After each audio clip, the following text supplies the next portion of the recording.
quand vous commencez une médiation, vous avez déjà la solution, vous savez déjà en gros ce qu'il serait bon que les parties, ce à quoi il serait bon que les parties parviennent. Alors, il est indispensable, quand vous rentrez, quand vous êtes médiateur et que vous commencez un processus de médiation, de ne rien savoir du dossier et du contentieux. Parce que justement, le but de la manœuvre, dans un processus, le médiateur va amener les parties à parler.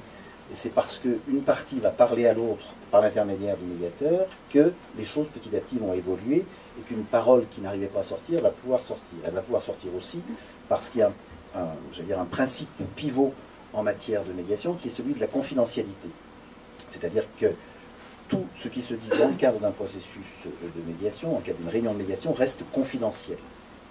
Comme c'est confidentiel, on ne redoute pas que l'autre récupère la parole pour pouvoir l'utiliser, si jamais il n'y a pas d'accord, dans le cadre d'un contentieux judiciaire. Donc la parole peut être beaucoup plus libre.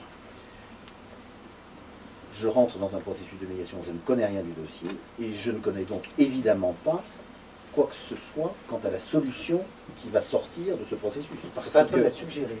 C'est sûrement pas à moi de la suggérer, et c'est parce que je ne la suggère pas qu'elle a un intérêt. Parce que si je me mets à suggérer une décision ou à rendre une décision, je me place non pas dans une posture de médiateur, mais dans une posture de juge ou d'arbitre, et du coup, ça n'a plus aucun intérêt. Tout l'intérêt du processus de médiation, et c'est pour ça que ça marche, c'est parce que ce sont les parties qui vont construire la solution. Et comme elles vont construire la solution qui est de nature donc à satisfaire les besoins de l'un et les besoins de l'autre, c'est une solution qui va être pérenne et qui va s'exécuter.